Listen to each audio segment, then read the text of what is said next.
Hello, welcome back to my channel. It is Thursday, which means fresh new video.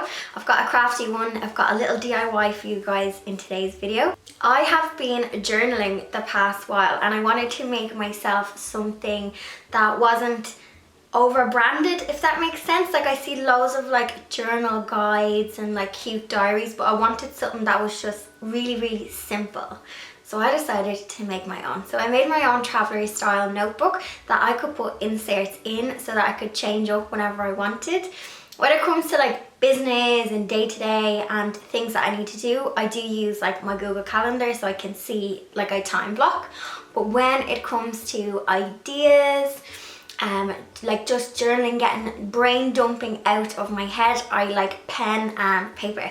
And I also got a bullet journal insert because I want to start kind of using that, and I love pages that are not ruled and dotted. So that's what I'm making in today's video. I hope you guys enjoy it. I'm going to get straight into it. Also, there's going to be a freebie at the end of this video, so keep watching.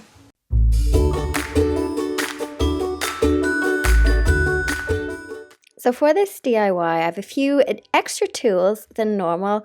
I've got my fabric scissors and I got this faux leather fabric. So it's like a pleather. So it's like a synthetic leather because I didn't want to use real leather. I also am going to be lining it with some floral fabric just to make it a bit more stiff and hold its shape. I cut all of my pieces to size. Now, it doesn't have to be perfect because we're going to sandwich this all together and then we are going to use the rotary blade and cut it to the desired shape. As you know, having a cat, cutting fabric is not that easy. I am going to be using some bonder web. So this is like a thin material that I am going to use to bond the two sides together. So you just use an iron with this. You can pick this up in your fabric shop, in the craft shop.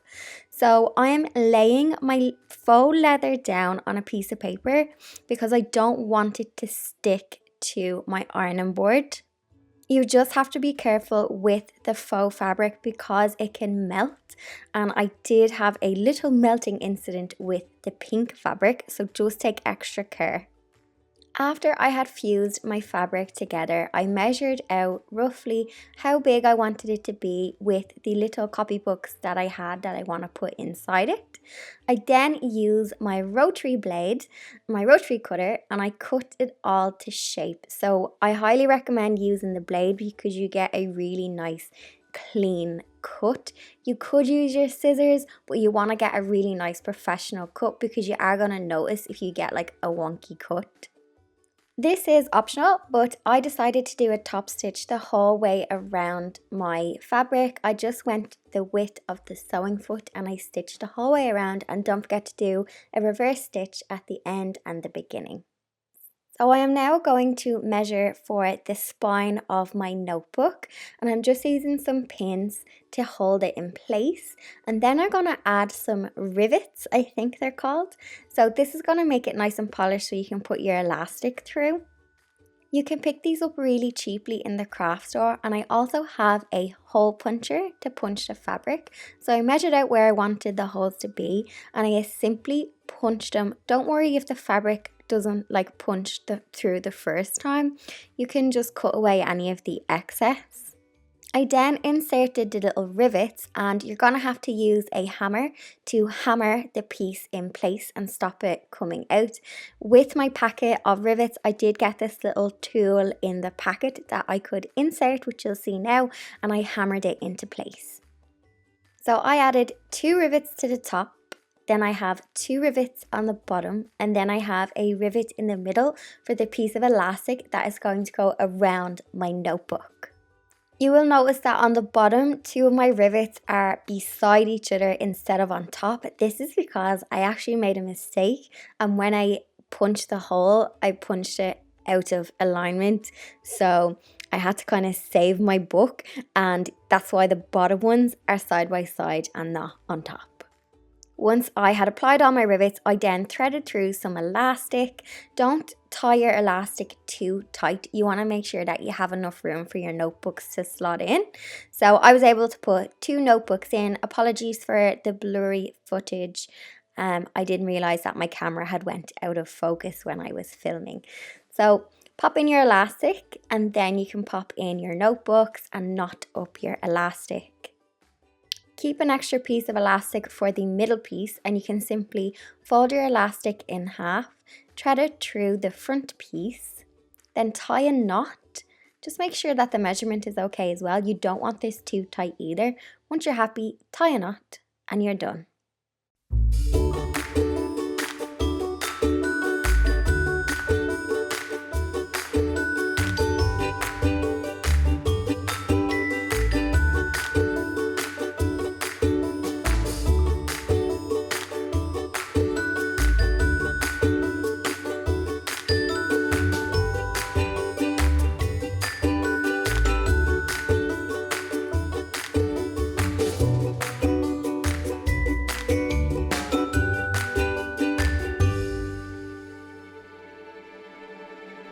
Hello! So, I have a little demo for you now.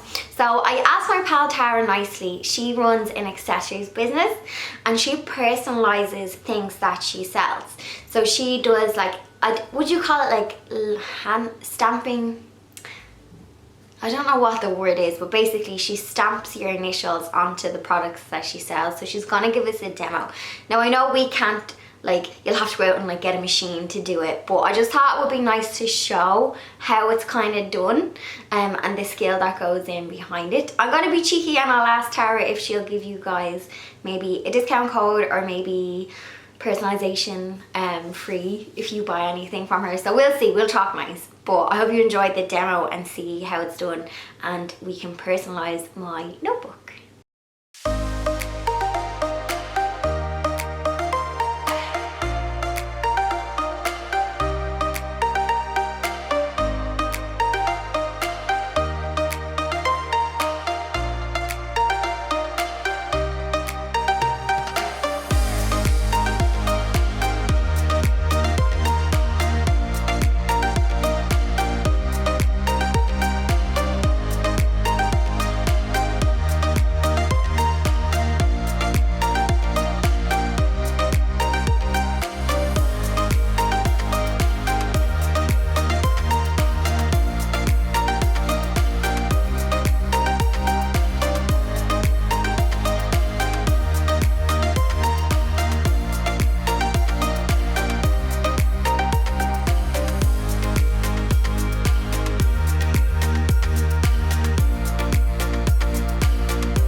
So I'm really pleased with how these turned out because I just think they're nice to throw like into your backpack, especially like if you're on like the commute or if you're traveling or flying.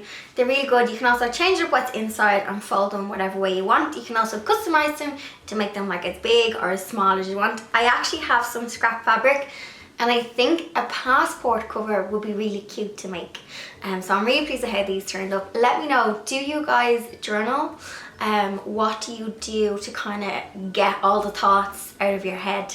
I find a lot of creative people kind of like journal, or I love practicing like gratitude and things like that, and I like to keep it all like together. I'm not going to mention the C word, but we are mid-October and I know anybody who makes presents for people, you are prepared in advance. So I think this would be a good present or a gift to make someone for that time of year that is upcoming, but we're not going to talk about it because it's still too early. So now it's time for your freebie. All last week I was working really hard to make this free guide which you can download.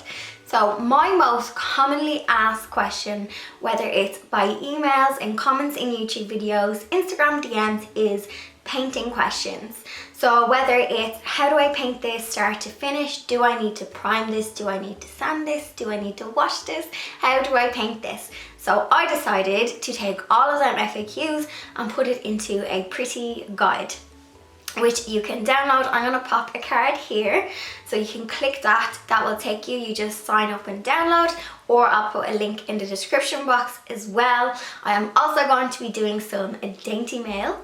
So if you sign up every, I think 2 weeks, let me know what you guys think. I think a weekly email is too much. People are already bombarded with emails, but I'm thinking a fortnightly dainty mail. So a newsletter, what I've been getting up to. I know with like YouTube, Instagram, there's so many platforms, a lot gets missed. So I feel like if we can kind of communicate in the mail, that kind of keeps you like up to date, because I do see a lot of comments where people are missing a lot of stuff that I'm posting. So yeah, dainty mail, sign up, get your guide and newsletter every 2 weeks. But I'd love to hear your feedback on how often you would like to get an email. So just comment below. So that's me for this week. I'd love your feedback on the free guide. So if you do download it, please comment and just let me know if you guys enjoyed it. At the end of the day, I want it to be of value to you and to give value. That is the goal. So if you found it useful, please let me know. If you want more in it, feedback always well received. Don't forget to subscribe to my channel and I will catch you all in next week's video. Bye everyone.